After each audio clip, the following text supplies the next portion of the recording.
শবে মেরাজের নামাজ কত রাকাত এবং কিভাবে পড়তে হয়।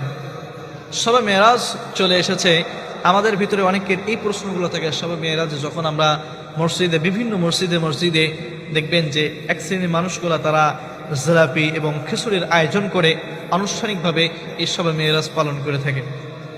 আসলে শবে মেরাজ নিয়ে যে কোনো আনুষ্ঠানিকতা করতে হবে সাহাবা একরামদের কাছ থেকে এটা পাওয়া যায় না, বিভিন্ন মনীষীদের কাছ থেকে এটা পাওয়া যায় না, বা সহিহ হাদিস কোরআনে এটা বর্ণনায় পাওয়া যায় না। কিন্তু কিছু কিছু জায়গায় আমরা এই বিষয়টা দেখতে পাই যে শবে মেরাজকে কেন্দ্র করে তারা বিভিন্নভাবে এই আয়োজনগুলো করে থাকে।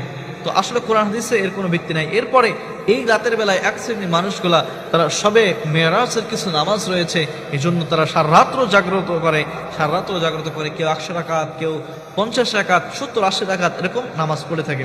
বা অনেকে প্রশ্ন করে থাকে যে শবে বরাতের নামাজ কত রাকাত, শবে মেরাজের নামাজ কত রাকাত এবং সেটা কিভাবে পড়তে হয়, আলাদা কোনো নিয়ম আছে কিনা, বা কোন সূরা দিয়ে পড়তে হয়, এরকম প্রশ্ন হরহামেশা আমরা পাই শবে মেরাজ যখন আসে।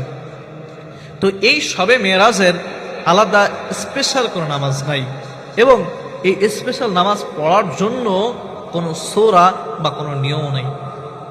অনেক মানুষ বিভ্রান্তির ভিতরে থাকে।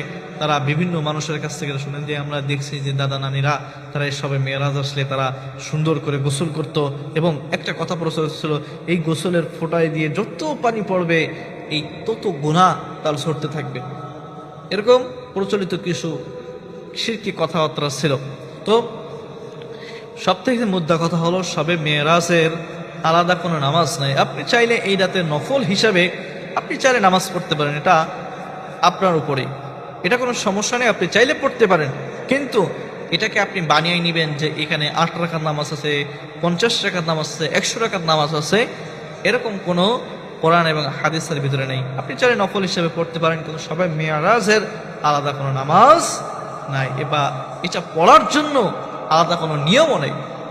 সুতরাং আপনারা যারা এই রাতকে কেন্দ্র করে বিভিন্ন সমাজের ভিতরে বেদাতি কাজকাম আপনারা চালু করেছেন, আপনারা এই বিষয় থেকে সতর্ক থাকবেন। কারণ এক শ্রেণীর মানুষগুলা ওই বাপদাদার কালচার চালাইতে যে বাপদাদা দেখছি তারা করেছে, এটা ভুল হোক সঠিক হোক আমরাও করব, এই ধরনের একটা প্রচলিত একটা মত রয়েছে। এটা থেকে আপনাকে আমাকে বেরিয়ে আসতে হবে, ফিরে আসতে হবে, ভালো কাজের দিকে আহ্বান করতে হবে। কারণ কাল কিয়ামতের ময়দানে আল্লাহ তাআলা ওই সমস্ত মানুষের দিকে তাকাবেন না যারা সমাজের ভিতরে ভালো মনে করে বেদাতি কার্যক্রম ঢুকিয়েছে এবং যারা ওগুলোকে সাপোর্ট করেছে।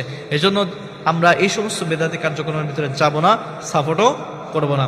সুতরাং শবে মেরাজে আপনি চাইলে ইবাদত বন্দেগী করতে পারেন, এটা আপনার পার্সোনাল ম্যাটার, কিন্তু সেটা হবে